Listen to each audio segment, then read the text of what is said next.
नमस्कार, आप देख रहे हैं एफिडेविट लाइव। मैं हूं शीरी। डालते हैं नजर आज की प्रमुख गतिविधियों पर।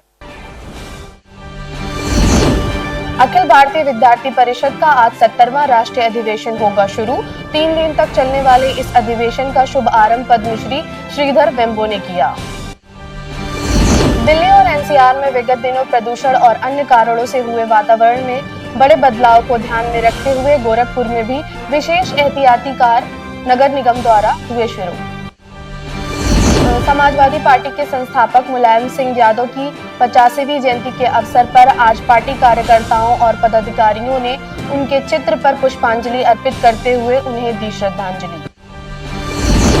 दीवाने सिविल में 20 नवंबर को एक अधिवक्ता के साथ हुई हाथापाई की घटना को लेकर अधिवक्ताओं ने अभियुक्त को कैंट पुलिस द्वारा छोड़ दिए जाने का आरोप लगाते हुए जुलूस निकालकर किया विरोध प्रदर्शन। और अब गतिविधियां विस्तार से। अखिल भारतीय विद्यार्थी परिषद का आज 70वां राष्ट्रीय अधिवेशन शुरू हो गया। 3 दिनों तक चलने वाले इस अधिवेशन का शुभ आरंभ पद्मश्री श्रीधर वेम्बो ने किया। विभिन्न सत्रों में चलने वाले इस अधिवेशन में देश के वर्तमान स्थिति, शिक्षा एवं तकनीकी नीति और छात्र छात्राओं के सर्वांगीण विकास पर चर्चा और विचार विमर्श किया जाएगा। अधिवेशन में महापौर डॉक्टर मंगलेश श्रीवास्तव ने मुख्य अतिथि का स्वागत किया।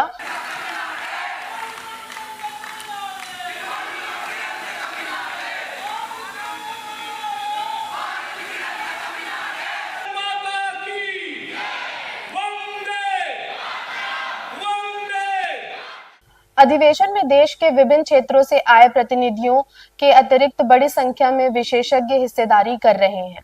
उद्घाटन अवसर पर श्रीधर वेम्बो ने कहा कि छात्रों को वर्तमान परिवेश में तकनीक शिक्षा पर विशेष जोर देने की जरूरत है।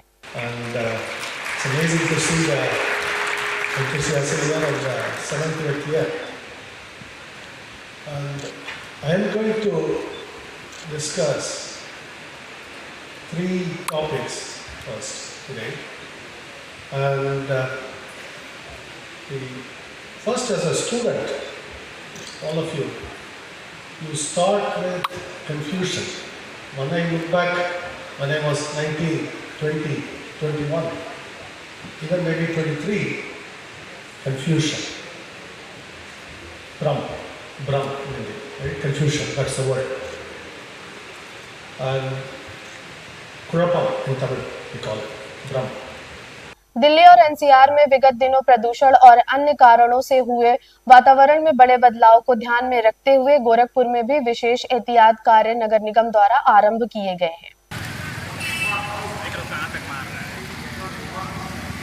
इस संबंध में नगर आयुक्त गौरव सिंह सोगरवाल ने जानकारी देते हुए कहा, देखिए, माननीय उच्चतम न्यायालय के द्वारा भी एनसीआर के राज्यों के लिए इसमें विभिन्न डायरेक्शंस कल मिले हैं।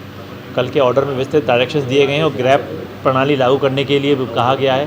ग्रैप 4 में इस बार एनसीआर के हमारे 8 जिले आ चुके हैं, परंतु गोरखपुर महानगर के लिए अच्छी बात यह है कि अभी हम किसी भी ग्रैप में नहीं है। हमारा जो AQI का अगर देखेंगे तो 110 से 120 के आसपास बना हुआ है और हम चाहेंगे कि इसको 100 से नीचे लाएँ। इसमें वाटर स्प्रिंकलिंग के कार्य को भी बढ़वाया जा रहा है। कंस्ट्रक्शन एक्टिविटीज़ को भी हम नोटिस दे रहे हैं कि जहाँ पे कंस्ट्रक्शन एक्टिविटीज़ हो रही हैं वहाँ पे ढक्के रखें ताकि मलबा ना उड़ने पाए। और ख़ास तौर पे महाराजगंज जो इधर जहाँ आसपास के क्षेत्र जहाँ पे स्टबल बर्निंग की जो चीज़ें हो रही हैं, पराली जलने की घटनाएं हो रही हैं, उनके लिए भी निर्देशित उनके लिए भी हम कह रहे हैं, प्रयास कर रहे हैं। समाजवादी पार्टी संस्थापक मुलायम सिंह यादव की 85वीं जयंती के अवसर पर आज पार्टी कार्यकर्ताओं और पदाधिकारियों ने उनके चित्र पर पुष्पांजलि अर्पित की। इस अवसर पर आयोजित संगोष्ठी में कई पूर्व विधायक और पदाधिकारी मौजूद थे। संगोष्ठी में वक्ताओं ने धरतीपुत्र मुलायम सिंह यादव के जीवन दर्शन से समाजवादियों को शिक्षा ग्रहण करने की सलाह दी। हमको यही खुशी थी कि मुलायम सिंह यादव मुख्यमंत्री, हम विधायक हैं, हम लोग यही बड़ी कुछ काम हो। दीवाने सिविल कोर्ट में 20 नवंबर को एक अधिवक्ता के साथ हुई हाथापाई की घटना को लेकर अधिवक्ताओं ने अभियुक्त को कैंट पुलिस द्वारा छोड़ दिए जाने पर आरोप लगाते हुए जुलूस निकालकर विरोध प्रदर्शन किया। अधिवक्ताओं ने सिविल कोर्ट बार एसोसिएशन के अध्यक्ष भानु प्रकाश पांडे और महामंत्री गिरिजेश मणि त्रिपाठी के साथ एसपी सिटी को एक ज्ञापन सौंपकर दोषी पुलिस अधिकारी के विरुद्ध कार्रवाई करने की मांग की। एक बार शांत हो जाए, बात कर लेते हैं।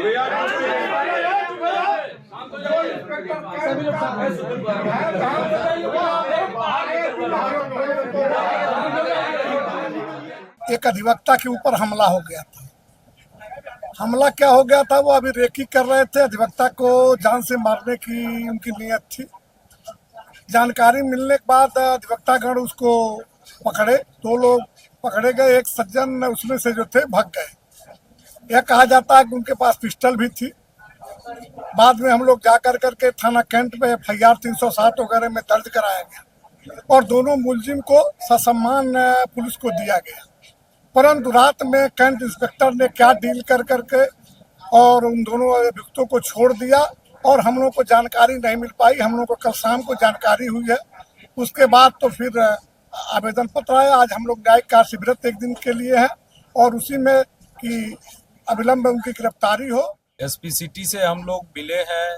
हमारे यहाँ अधिवक्ता है रविंद्र भूषणधर दुबे। इनके ऊपर जो है एक हमला हुआ परसों, जिसमें 2 लोगों को अधिवक्ताओं ने पकड़ा और पकड़ के थाना कैंट में दिया और हम लोग गए, उनको एप्लीकेशन दिया, FIR दर्ज हुई और जो पकड़े गए लोग थे वो वहाँ थाने में बैठे हुए थे। आज पता चला कि उन दोनों लोगों को जो FIR है वो गंभीर धाराओं में दर्ज है और गंभीर धाराओं में जिनमें गिरफ्तारी की आवश्यकता होती है, ऐसे धाराओं में मुलजिम को थाने में पकड़ के दे दिया गया। उसके बाद भी FIR दर्ज होने के बाद उनको थाने से छोड़ दिया गया। उत्तर प्रदेश राज्य विधिक सेवा प्राधिकरण के दिशा निर्देश में आज जिला कारागार में प्राधिकरण के सचिव और अपर जनपद न्यायाधीश विकास सिंह ने पाकशाला और पाठशाला के भवन का निरीक्षण किया और नवनिर्मित महिला बैरक, पुरुष बैरक, चिकित्सालय और लीगल एड क्लीनिंग का निरीक्षण करते हुए साफ सफाई और बदलते मौसम में बचाव के लिए किए गए कार्यों की जानकारियां ली। हाँ ठीक है, नीचे कर लीजिए।